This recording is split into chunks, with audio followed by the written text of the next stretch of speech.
Betty Londergan's forthcoming book, Who the Hell is Betty Friedan, was written for a fascinating British series of short books, uniformly titled Who the Hell Is, on great thinkers from Plato to the present. We're not accustomed to placing feminists in that pantheon, but as Friedan's 2006 obituary pointed out, 43 years after she published her groundbreaking 1963 book, The Feminine Mystique, rarely has a single book been responsible for such sweeping, tumultuous, and continuing social transformation. You don't get social transformation without a lot of intellectual ferment, meaning basic challenges to the way most of us think, not just abstract arguments indulged in by what used to be called the chattering classes. So it's quite appropriate that Londergan describes her book as elucidating Friedan's importance in the pantheon of feminist thinkers, as well as her fascinating contradictory character. Londergan approaches all this with a light touch, as you can tell by the titles of her previous books, on what she refers to as the tragic comedy of motherhood. I'm Too Sexy for My Volvo, A Mom's Guide to Staying Fabulous, and The Agony and the Agony, How to Raise a Teenager Without Losing Your Mind. Londergan spent her career in advertising as a creative director. In addition to her books, she's produced 2 popular blogs that show a dimension of social commitment that puts me, at least, to shame. What Gives 365, about giving away $100 every day for a year to causes she believed were making the world a better place, and Heifer 12 by 12, for which she went on a 12-month global journey through 18 developing countries, visiting the poverty-alleviating projects of Heifer International. So the next time you see that little paper catalog in your mailbox, you might want to take a serious look at it. Londergan is married to a university president and loves to travel, hike, read, and garden. Please welcome Betty Londergan. Wow, it's so great to be here. Thank you for having me. First, I want to apologize for not looking like my picture. Apparently, I have nothing like that, and I have to blame my reading. I'm sorry. Can you hear me now? Is that better? I was just apologizing for the fact that I apparently don't look like my photo anymore.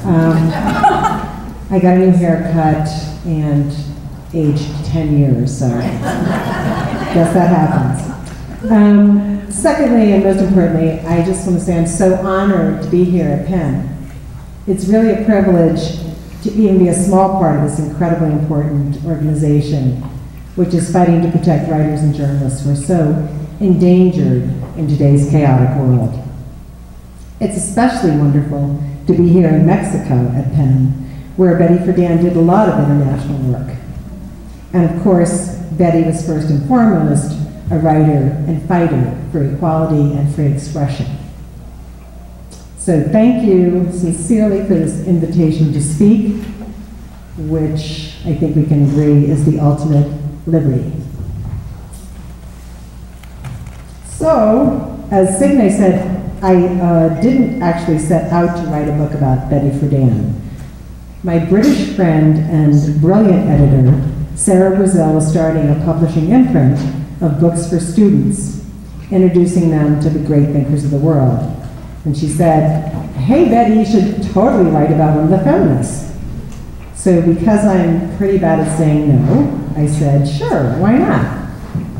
Which is what our yoga teachers are always telling us, right? You should be saying yes to everything in life. But I'm really, really glad I decided to do it. And specifically that I chose to write about Betty Friedan. because Betty Friedan was a superstar. And she was also a bit of a hooligan, which turns out to be my favorite combo. My book, like all the books in Sarah's series, is called Who the Hell is Betty Friedan? And it explores in depth 3 of her most famous ideas. If you'd like a deep dive into her theories, you can totally order it online and revisit your exquisite Freud 101 college days. But what I'd like to focus on tonight is the complex and contradictory nature of Betty's life and personality, because that's what made her such a fascinating and compelling subject. She was, indeed, a complicated woman. Betty was a brilliant writer, thinker, and activist, but she was kicked out of almost every women's organization that she started. In fact, everyone. She was incredibly inspirational, but she was sometimes terribly difficult to work with. And I can kind of relate to that. I was a creative director. She was very comfortable with her temper and expressing it, and she often outraged the very women who were volunteering their time and talent to help her. She was a champion of women's rights, but she lived for 27 years in a volatile and violent marriage. And despite her passion for women's solidarity, she was not at all hesitant to kick women out of the organization, the movement, the women's movement, if they were too rabble-rousy and radical. Especially the lesbians, who she referred to confusingly as the Lavender Menace. It's like, how many lesbians really are fans of lavender? And anyway, Betty Friedan appeared on the national stage virtually out of nowhere in her own middle life. Nobody would have ever predicted her massive success, except maybe Betty Friedan herself. In her early career, she'd been a labor journalist and a part-time feature writer for women's magazines, living in New York City and its suburbs. In February 1963, at the age of 43, with 3 young children at home, this unknown suburban housewife published The Feminist Mystique, a book that pulled the trigger on history. In 1 year, The Feminist Mystique moved from a hardcover blockbuster to the #1 best-selling paperback in America. That's pretty amazing, actually. Written by nobody, out of nowhere, completely blew it out of the water. Betty appeared on TV talk shows, on the cover of Life magazine, on college campuses, in theaters across the country. She was literally everywhere. Friedan's The Feminist Mystique is widely regarded, as Signe was saying, as the catalyst that set off the women's movement in the 1960s. It profoundly changed American culture, it raised women's consciousness, and it pretty much defined feminism for years to come because of all that Betty said, and more importantly did, to advocate for women's equality. She was a total force of nature. And all that passion, all that ego, all that anger, and all that piercing intellect, everything that made Betty Betty was there, seemed to be there right from the beginning. Betty Goldstein was born in 1921 in Peoria, Illinois, to affluent Jewish parents. Her father, Harry, was a self-made man who'd started in abject poverty. He was basically living the American dream. He was selling collar buttons on the street at the age of 13 and went on to build a really successful jewelry business that Betty liked to call the Tiffany's of Peoria. He was a big man in town, but he was never able to break through the curtain of anti-Semitism to, for instance, join the country club. Her mother, Miriam, was a feisty, fashionable society matron with whom Betty fought and railed against for most of her life. Miriam represented everything that Betty would come to despise and feel contempt for, because Miriam was certainly codependent, superficial, a little bit spoiled, and temperamental. But she was also a competent and talented woman. And in truth, Betty was almost never able to see and accept her mother as simply a flawed human being and a product of her times, even after years and years and years of therapy. I just want to add as an aside, this is not an uncommon mother-daughter dynamic, if I'm any judge. The Goldstein marriage was not a particularly happy one. Miriam and Harry fought a lot, particularly after the Depression took a toll on the Goldstein jewelry business. Miriam continued to spend, she loved to gamble, and she was out in society all the time, in spite of her family's financial hardships. And that enraged Betty, although she was destined to follow the same cavalier financial path herself. In the 1930s, Harry's heart began to fail, and he had to move to Florida every winter, leaving Miriam to run the business. It didn't escape Betty's eagle-eyed attention that it was while Miriam was running the store herself that her chronic stomach problems disappeared, and she seemed a lot happier and more stable. However, Betty never felt truly loved or admired by her mother. Kind of scary. To someone like Miriam, who was obsessed with beauty and fashion, it was a bitter disappointment that Betty was not in any way a golden child. Her lungs were feeble from birth, she suffered from terrible asthma all her life, her teeth were crooked, her legs were so bad that she had to wear iron braces for 3 years, her vision was terrible, and her nose was, let's just say, very, very prominent. And despite Miriam's constant prodding, Betty always refused to have it fixed. But Betty was smart. She was incredibly smart. She had an IQ well over 180.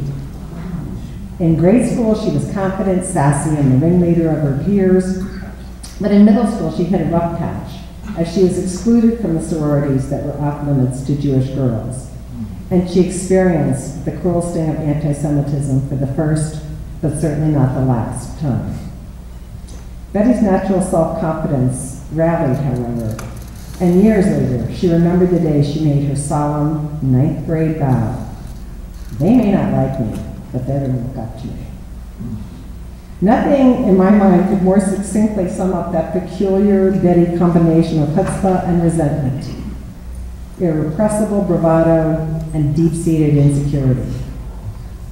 Betty graduated from high school as valedictorian and was admitted to all the colleges she wanted, eventually choosing Smith, where her mother had longed to go. It was at this elite all-women's college that Friedan really came into her own. Shout out for all women's colleges. As editor of the university paper, and always the smartest girl in the room, Betty began to write passionately political and radical labor and anti-war pieces. She majored in psychology at Smith, studying with some of the most brilliant German psychologists who'd fled the Nazis, and she graduated with highest honors. She was the best student to ever matriculate at Smith, according to the college president. Yet she was not universally beloved. Because let's be honest, whoever loves the valedictorian? Her editorials were provocative and prickly, she never lost an argument, and she wasn't shy about taking on her professors and the administration when she disagreed with their politics. After graduation, Betty won a prestigious scholarship to the University of California at Berkeley, but she decided to abandon that fully funded doctoral scholarship after just 1 year, when her boyfriend told her they would never last as a couple if she took that path. It's happened to me too. Predictably, when she dropped out of her doctoral program, her boyfriend dropped her, and she went home to Peoria in humiliation and disgrace. But not for long. In 1943, she moved to New York City and began the Sex in the City part of her life. Sharing a tiny apartment in Greenwich Village with a few Smith friends, she went to work at a radical labor newspaper agency called the Federated Press, where she fought for stories and elbowed guys out of her way in search of hot tips and leads. She and her friends worked like maniacs, drank heavily, and slept with anybody they felt like. They also got pregnant and had terrifying abortions in back alleys. And although Betty never had an abortion herself, she was the one who knew where to go for the procedure that was both illegal and criminal at the time. It was wartime, it was New York, and it was a mere 20 years after women had won the right to vote, and Betty was exhilarated by every second of it. But at the age of 25, she was still single. And in 1945, that was cause for some panic, particularly when she lost her job to a man coming home from the war to reclaim his position. It was then that she landed a new job with the UE News, the weekly paper of the most radical of the labor unions. She also landed a husband in Mr. Carl Friedan. You've got to almost feel sorry for Carl Friedan, because it seems he was over his head with Betty right from the beginning. While Betty was raised in affluence, Carl was raised in gritty Boston poverty. She went to Tony Smith, while he went to UMass and worked as a janitor. I went to UMass and worked as a waitress, so. Betty won a doctoral scholarship, but Carl never even got his college degree, instead practicing magic tricks and trying without success to make it in the theater. Perhaps to compensate, he constantly derided Betty's looks and wrote his parents, "She's kind of doggy, but at least I won't have to worry about money." So romantic. The two were married in 1947, and despite their near constant fights and actual lack of money, their first child, Daniel, was born in 1948. When Carl's theater career inevitably flopped, he went into advertising, which he disdained and never really flourished in. Betty's career as a labor journalist didn't bring in much money either, but it was more than Carl was making, and she was constantly in the thick of things, writing and making friends with other artists, thinkers, movers, and shakers. She adored being a mother, and she loved her writing. But when she got pregnant with her second child, Jonathan, she was fired from UE News, which was pretty typical in those days. And a few years later, pregnant again with Emily, the family reluctantly moved to the suburbs of New York. There she found herself going from writing radical labor articles in support of women's rights, like this one, which was her product, to writing freelance articles in support of laundry for the burgeoning crops of 1950s women's magazines. This is really one of my favorite parts of Betty Friedan's story, for it led directly to her being inspired to write The Feminine Mystique. I can only imagine Friedan's crazy convolutions, trying to find a way to fit her intellectual ideas and radical labor beliefs into the zeitgeist of Good Housekeeping, Red Book, McCall's, and Ladies' Home Journal, and making nice with the editors and advertisers who wanted to keep things uniformly frothy, frivolous, happy, and home-oriented. That so wasn't Betty. These were weird, post-war, conformist, and security-obsessed times. Beginning in the 1950s, the paranoid McCarthy era had begun, and loyalty oaths, blacklists, and interrogations brought everyone liberal under suspicion, particularly someone like Betty, who'd worked at left-wing labor publications. She must certainly have been nervous about the scrutiny of everyone's past, and she tried to lay low and conform. At the same time, the new consumer economy was rolling along, turning out a tsunami of household goods, appliances, and cars for the deprived children of the Depression, who didn't even know they wanted them. Domestic materialism was omnipresent and relentless in its messaging, insisting that real women stay at home. They're happy at home. They belong at home. But as Betty Friedan, ever the cynic, would later query, why is it never said that the really crucial function, the really important role that women serve as housewives, is to buy more things for the home? And by the way, isn't it fascinating that a housewife would literally be someone who's married to the house?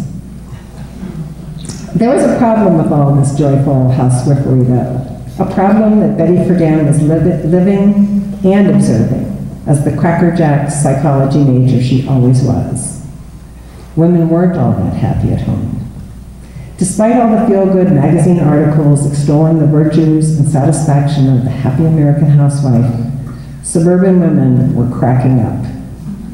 Just as counseled by Freudian psychologists and mass marketers after World War II, women had obediently given up higher education, jobs, and careers to dedicate themselves exclusively to the care and feeding of their husbands and children. Between 1920 and 1958, the proportion of women going to college decreased by 25%. And by the mid-1950s, 60% of female college students were dropping out before graduation. That's pretty astonishing. Women were also getting married younger and younger, and they were pumping out babies like mad. The reproductive rate of women college graduates increased 80% between 1940 and 1947, and that can't only be due to men coming home from the war. By 1960, America's birth rate was overtaking India's. The good old days. Betty made a momentous decision to ask women themselves why they were so unhappy when things were supposed to be so swell. In 1957, she compiled a questionnaire of her Smith classmates at their 15th reunion, and she discovered that what she suspected was true. Women were living lives of quiet desperation behind those tightly closed doors of suburban America. Betty felt terrific empathy, thinking of her own scuttled plans to get her doctorate in psychology. And instinctively, she knew she was onto something big. The article she wrote for Ladies' Home Journal concluded that it was not college and education that was causing women's angst and frustration, as other professionals were opining. Instead, she said, the reason women were coming unglued was the unrelenting insistence that a woman's only role was to be a wife and mother, indeed, that her very femininity depended upon it. As might be expected, Ladies' Home Journal rejected that article, and then Red Book rejected it, attaching a little note, only the most neurotic housewife will identify with this. I think we've heard something like that. Each of us, somewhere along the line. Luckily, though, Betty Friedan had a sixth sense about when she'd hit upon a really big idea. So when her article got rejected by Women's Magazine, she doubled down on her research, broadening her interviews to travel the country talking to housewives, doctors, counselors, and educators. And in 1958, she pitched her idea for a book to George Brockway at Norton Publishing Company. She must have been a hell of a salesperson, because her pitch was something less than specific, according to George Brockway.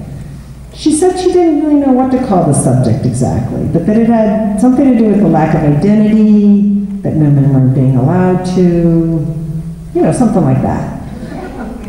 Astonishingly, Betty got a $3,000 advance, and she promised to deliver the book in a year. 5 years later, on February 19, 1963, the book was finally published after years of research, and Betty sitting in the New York Public Library day after day.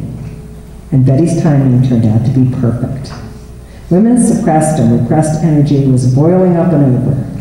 In fact, there was almost a cottage industry trying to figure out why women seemed so unhappy, frustrated, and unfulfilled when clearly they had everything a woman could want. In The Feminine Mystique, Betty Friedan completely changed that dialogue. She mocked the way women were expected to orgasm at the sound of a vacuum cleaner. And she actually did use exactly that language. She challenged the accepted doctrine of femininity and offered a way out of that trapped state of domestic servitude. She called her theory of repression the problem that has no name. And she posited that American women had been sold a bill of goods that fundamentally was untrue. Instead, she wrote that women, just like men, should use their minds, hearts, and bodies to accomplish as much as they could in whatever careers they chose, and balance family and children with that endeavor. This was radical stuff. The millions of women who bought The Feminine Mystique didn't just read the book. They read the book and changed their lives. In fact, in the 10 years following the publication of The Feminine Mystique, America itself changed dramatically. And the impetus for that, beyond the book itself, was Betty's activism and leadership. As she said herself, it wasn't enough just to start a movement for women's rights. You had to make it happen. And she did make it happen. Of course, she didn't do that all by herself, and this is where the complications of her personality reveal itself. Betty was never good at giving credit to others, and she loved the limelight. Maybe because she still felt the sting of anti-Semitism and the rejection of all those beautiful, popular girls. Her quicksilver intelligence often made her feel superior to others, and when charm didn't work, she certainly knew how to bully her way into control. She cared more than others, in her own mind, and that gave her the right to tell everybody what to do. And the volcanic temper that she had inherited from her father was never far from the surface, particularly when she felt thwarted. After she published her book, Betty and Carl moved out of their glorious suburban home in Grandview-on-Hudson and back to the razzle-dazzle of New York City. Betty was a veritable celebrity now, and she wanted to live like one. And of course, Grandview-on-Hudson was not feeling too friendly towards the Friedans. In The Feminine Mystique, Betty had basically described all the women around her as total losers. Those helpful housewives who had seriously fed her children, schlepped them to ballet class, and typed up manuscripts while Betty wrote and wrote and wrote. Betty hadn't hesitated for a second to ask for all measure of favors from her neighbors, and she wasn't good at thanking them for it. The neighbors had also seen about as much as they needed of the crazy fights between the Friedans, like the lively dinner party when Carl chucked a huge platter of fish that he didn't like right at Betty's head. Yes, the couple needed to get out of town. Betty and Carl bought an epic 7-room house in the Dakota where the Lennons lived and started spending money and living way, way, way above their means. And yet, despite all the marital drama, Betty was rising to leadership prominence. It culminated in June 1966 with the National Organization for Women, or NOW. The name itself was Betty's creation, as well as the mission statement that Betty scribbled on a napkin in the midst of an enraging women's conference when they were once again being ignored. The women advocating for equality. The actual statement was, now, to take the actions needed to bring women into the mainstream of American society. Now, full equality for women in fully equal partnership with men. The with men bit was totally Betty, since she always wanted to welcome men into the movement and not hurt their feelings. 300 women and men paid a whopping $5 fee to join NOW, elected Betty president, and the women's movement was officially off and running. NOW had no office, no staff, and no budget. But by God, they had a passion and a purpose. Betty was no figurehead president.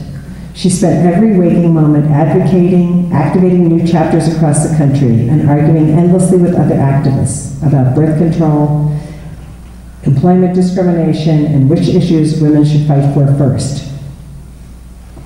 Betty knew how to mobilize women to march, protest, and picket, and how to keep the attention of the press, barging into men-only bars and restaurants and making one outrageous scene after another. I don't know if that's... Do we have the slide of Betty outside the door? Yes. Is that the thing before? I love that picture. She's so like... She's so fearless. She did this all the time. She would always... She barged into the Plaza Oak Room and she just... consistently, and I love that she's surrounded by all these young girls. It's just amazing. Speaking of outrage, there was a lot to be outraged about. In 1960, women earned 50 cents for every dollar men made. Women could not get a credit card in their own name.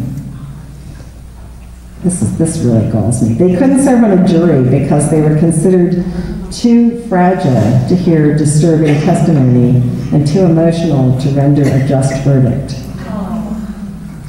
Married or single, women were barred from using the birth control pill as a contraceptive. In fact, there was a law until I think the end of the 60s that it was illegal to even get information about contraception. Reproductive rights were at the top of the list of Betty Friedan's priorities, even with her own reverence for family, because she knew it was essential to women's freedom and their ability to control their own lives.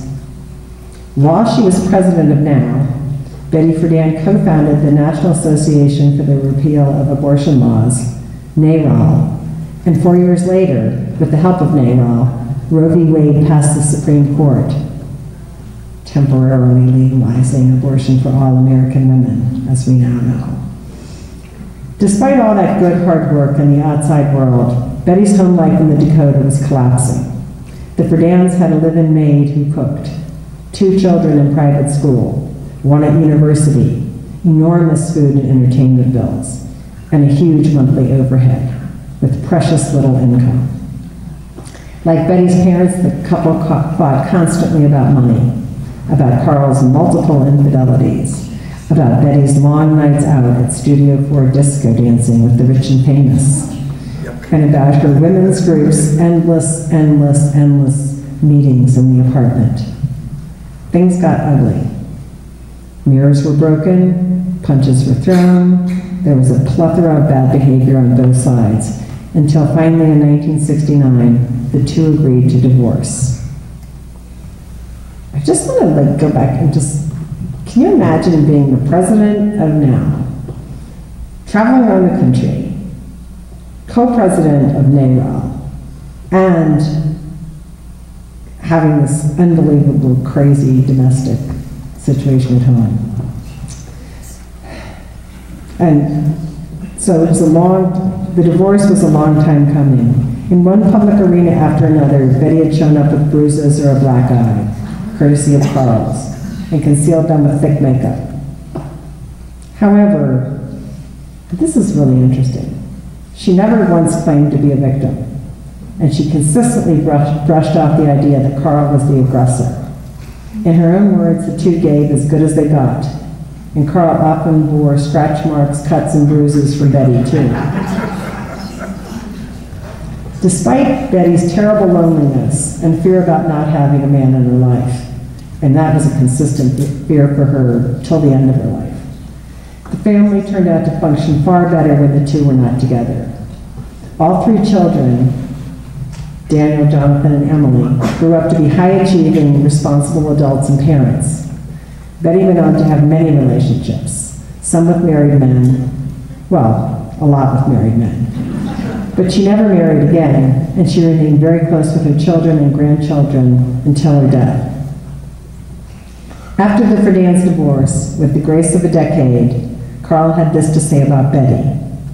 It took a driven, super aggressive, egocentric, almost lunatic dynamo to rock the world the way she did. Unfortunately, she was that same person at home, where that kind of conduct doesn't work. She simply never understood this. In 1970, the same year as her divorce from Carl, and after 4 years as NOW's president, cheerleader, and chief flamethrower, Friedan was voted out of the organization she'd named and started. She had built NOW into 100 chapters with 3,000 members in 30 cities, an incredible achievement. But the board had reached its limit in dealing with her legendary temper, rudeness, bullying, and contempt for those around her. But that was only on a bad day. Inside NOW, Betty, fearing she was losing control, was prone to long screaming matches with those who disagreed with her, the very women who were giving all their time and energy to the cause. Like Dolores Alexander, Betty's chief of staff and saltless acolyte, whom Betty accused of being a lesbian conspirator and had the board fired for insubordination. Nice. 2 months later, the now board asked Betty herself to leave. Betty reluctantly stepped down, then organized and led the largest women's march in history on August 26, 1970, in honor of the 50th anniversary of women's suffrage. In a mere 4 months, having just left now, or being kicked out, she somehow managed to mobilize tens of thousands of volunteers, raise thousands of dollars in contributions. And in New York City, at 5 p.m., she joined the multitude of women walking down Fifth Avenue in solidarity and exultation at the head of it all. Of course, in the case of intergenerational payback, her daughter Emily didn't show up for her mother's greatest triumph. So she was 14, she was feeling surly, and she didn't want to do anything her mother wanted her to do, so she missed it. One of Betty's greatest qualities was her ability to bounce back from any discouragement or setback and aim her phenomenal energies in a new direction. In fact, she was notoriously indifferent to criticism, declaring, "I'm nasty, I'm bitchy, I get mad, but by God, I'm absorbed in what I'm doing." After leaving NOW in 1970, she preemptively declared the next stage of the women's movement was political action. And in 1971, she co-founded the National Women's Political Caucus, along with the formidable Bella Abzug, Gloria Steinem, and Shirley Chisholm. Their pithy slogan was, "Make policy, not coffee." And they focused on the 1972 political conventions to make their mark. Almost immediately, the fault lines in the partnership began to show. Betty bitterly resented Gloria, who was the glamour girl and media darling of the women's movement from the second she first sashayed on stage. The minute Gloria got in the room, Betty was just wallpaper. It was like middle school all over again. To no one's surprise, Shirley Chisholm turned out to be unsuccessful in her bid for president, despite Betty's backing. And as an elected congresswoman, Bella Abzug had a far bigger platform than Betty, and she was beloved by her constituents. Gloria and Bella were true progressives, but Betty believed in the big tent, getting as many people behind the movement as possible, no matter how diverse their views. You know what really drove her crazy? Gloria Steinem's, "I need a man like a fish needs a bicycle." She was like, what? Clearly, NWPC was not destined to be a long-lived association. In the end, NWPC did succeed in getting 5 new women elected to Congress and doubled the representation of women in the 1972 political caucuses, which is really important stuff.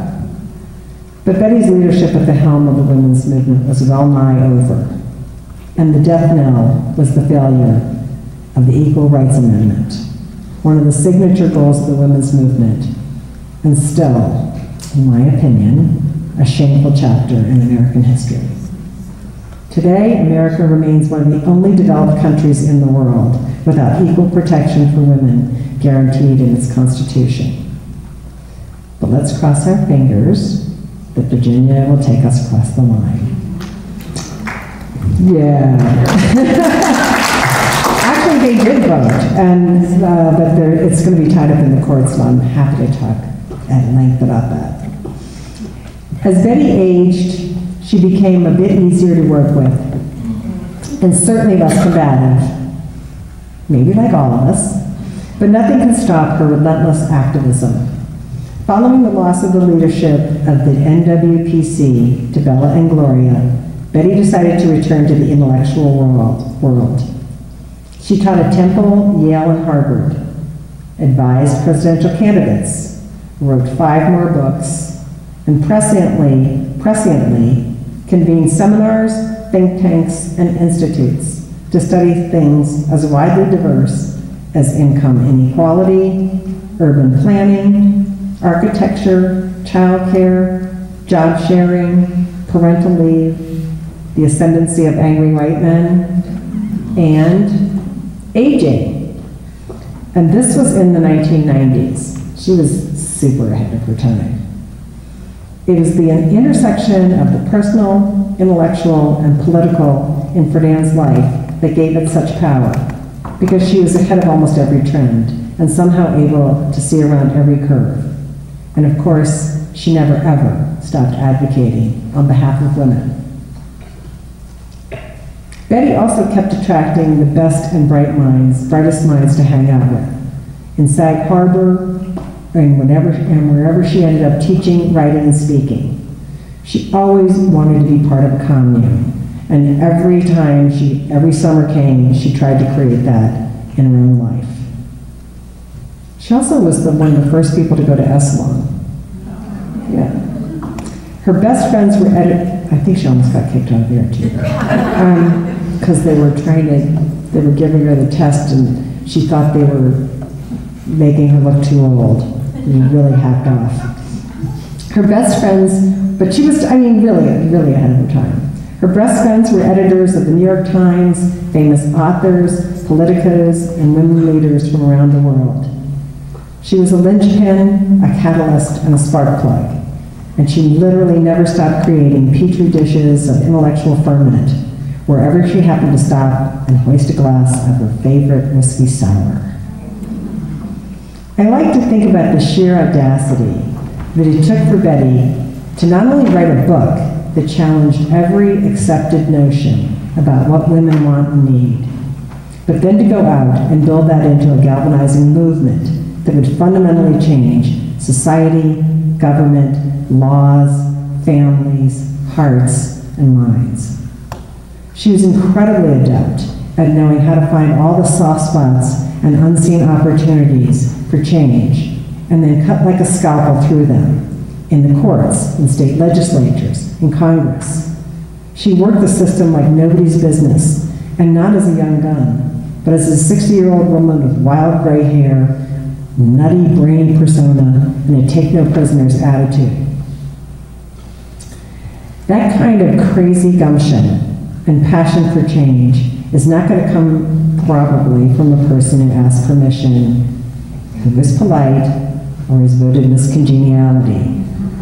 It's quite probably going to come from a person who's an unrepentant egomaniac and quite possibly a bit of a character. But I also like to think about the courage it took to transcend her not movie star looks and put herself out there to make a better world for all women. That's pretty heroic in my book and takes so much bravery. I loved writing about Betty Friedan. She was so complex and so compelling a character who had such a huge impact on the world. She was a gifted writer, able to communicate complex issues and theories in a really accessible way. She was a natural-born leader, starting one powerful group after another and inspiring hundreds of thousands of women to join her. And she was a little bit of a hot mess, spending 27 years in a destructive dead-end marriage, drinking heavily and often behaving badly, alienating friends and taking some advantage of women who worked alongside her, hogging all the attention in the room if she could possibly get it, and sleeping with other women's husbands with nary a regret. In fact, she acted a lot like a man, which is such rich irony, right? I like to think that would have made her laugh. So let's hear it for Betty.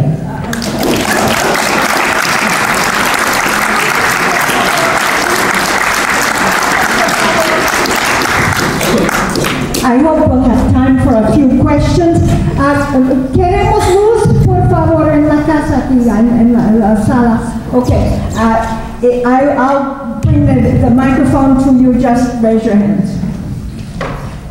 I'm sure there are questions. Yes, taking a while. Okay, just. Use the microphone. Nobody knows. I was going to say, many successful men behaved exactly like she did, but it was never mentioned. Right. What was her relationship like with her children as they became adults? It's really interesting you should ask that, because she, even by her own admission, and certainly by her children's, was not a great mother. I mean, because she was away so much, she was so distracted, she was so completely compelled by what she was doing. But her kids stayed incredibly close to her their whole life. Her first son, Daniel, was a brainiac physicist that works on string theory and teaches at Rutgers, has 3 kids, married the same woman. Her middle son, Jonathan, is an architect, does sustainable architecture, married, has kids, 1 marriage. And then her youngest daughter, Emily, is a pediatrician and remained really close with her mom. And they were very open about it. I mean, talking and saying, you know, yeah, she wasn't the best mom in the world, but she's our mom. And she stayed close to Carl, oddly, frighteningly.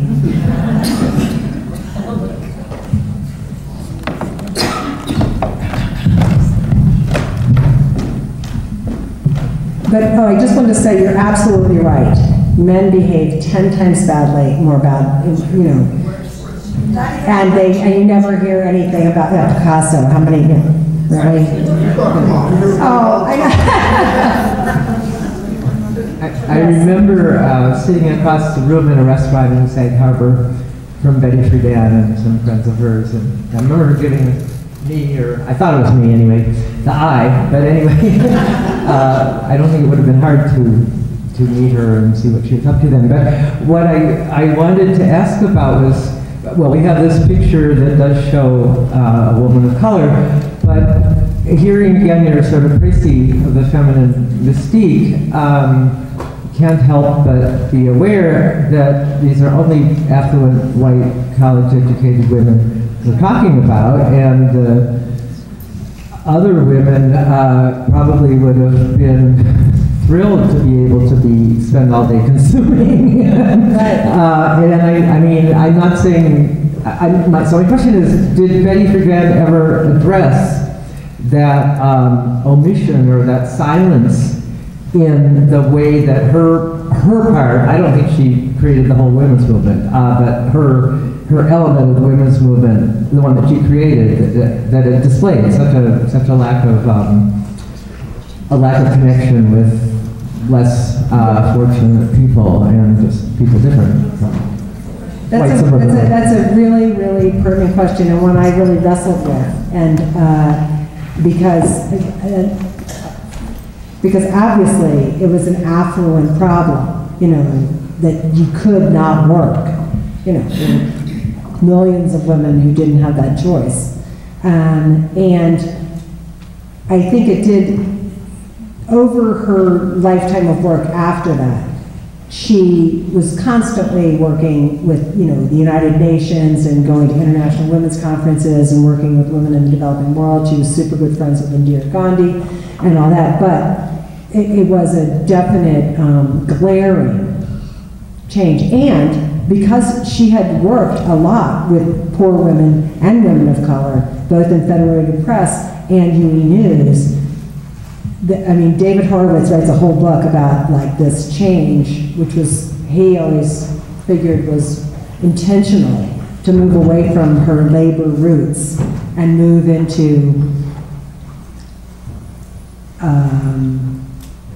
a more mainstream world, as it were. And maybe that was part of her fear of being persecuted in the 50s, in the McCarthy era, and maybe it was just what she decided to do because it was a very big audience. I don't know. My editor, Sarah, just was like, well, you don't have to talk to everybody. I just get so angry when people think that you can only, if you're talking to this group, that you're not. But I felt it was very glaring. A lot of problems later on. Yes, yeah. I'd like to talk about Betty's finances. Did she continue to spend in a crazy way? And did she have any money coming in? That's an excellent question too. In the divorce, she lost a ton of money to Carl, and they fought it, you know, continued. She in fact had to sell her she did sell her own papers and her whole library to Radcliffe in order to pay for Emily's tuition. But as the years went by and she became a Woodrow Wilson scholar and she worked for institutes and got pretty cushy deals with the universities that she taught for, and she also continued to lecture and earn money that way. She definitely found her financial footing. She bought a little house in Sag Harbor. I'm so jealous that you got to see her there. And you know, she was very happy, and I think it's really important to remember too, at the most turbulent times in her life were the times that she, I mean, just the coalescing of now presidency and NARAL and her divorce, and was really destabilizing for her. And I think a lot of her bad behavior was a product of that unbelievable stress. So, yeah. My question is, did she ever make peace with lesbians? Yes, yes, she did. Can you say more about that? Yeah, she was, well, it is kind of shocking when you read the Feminist Icon. There's a whole thing about like her weird approach towards homosexuality, which was not uncommon, I would think, in the 1960s. But then she did come out, and I'm trying to remember the year it was, but it was somewhere in, I think, the 70s, in the early 70s, where she decided, and she apologized for trying to, you know, keep the lesbians out of the movement. She had a very complicated, Carl used to always accuse her of being a lesbian. And she had a terror of that for whatever reason. And she had to really work through that, but she did, in fact, welcome lesbians and said, I was wrong, the Lavender Menace thing was a terrible mistake, and, you know, I want to have everybody come together. I don't know how progressive she was ever. No, I think she actually did transcend that prejudice that she had. And more power to her to be able to say, I made a mistake, and I shouldn't have ever behaved that way. Another question? We have, okay. Okay. It's right in the middle.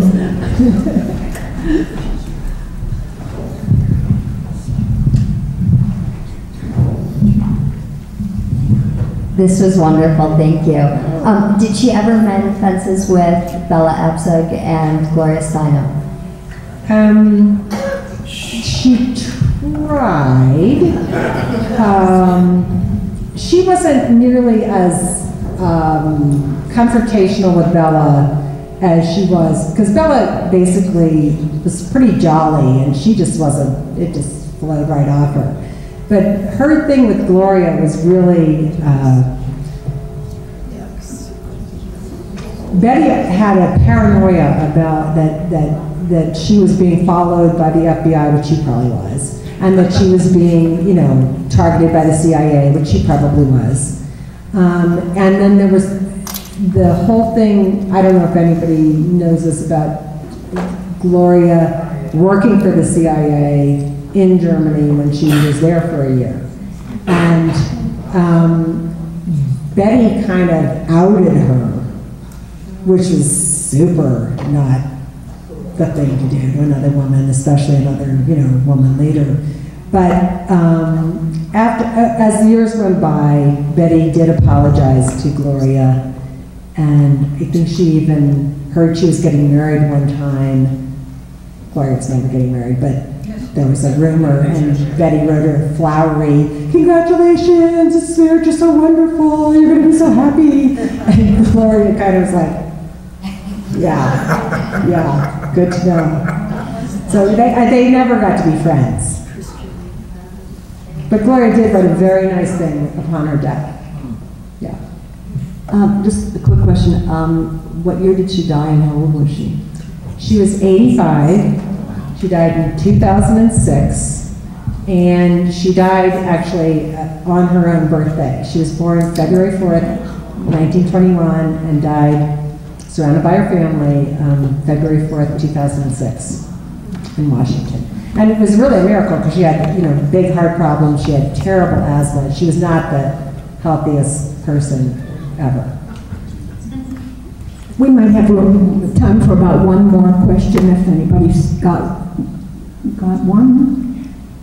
Do you like her? Yeah, wait a minute. Raise your hand, please, and I'll bring it. Yeah. No, I just wondered if you like her. You know what? It's so interesting you asked that question because she asked, did I like her? And I went from really, really liking her to really not liking her to really like okay, now I don't really know what to think, to then not trusting her, and then to come around to completely having admiration and the deepest, deepest respect for her. Because I just think, first of all, she was so brilliant that she was the smartest girl in the room. And she had this prodigious energy. She never ever stopped. And she didn't start as a young person. She started in her midlife. And I just think that she was so true to who she was. I mean, she was authentic, 100%. And she said things, and she took such risks. And I think that's one of the things that I really had to come to realize when she wrote in her book about the first feminists. And even the word feminist. I mean, I was in the 60s, 70s. I didn't want to be a feminist. I like, women's rights, yeah, but I didn't want to be a feminist. And I am so embracing that. Like, my friend Mimi said, why didn't you wear your feminist t-shirt? And I'm like, I don't know, that would have been so great. Because she really gave that term such respect and such gravitas and not something you should be afraid of and feel ashamed of, but you feel proud of. And as women, we just really need to be really careful and thoughtful and intentional about embracing our own power and claiming it and fighting for it and never let anybody take it from us. And boy, that was Betty Friedan all the way.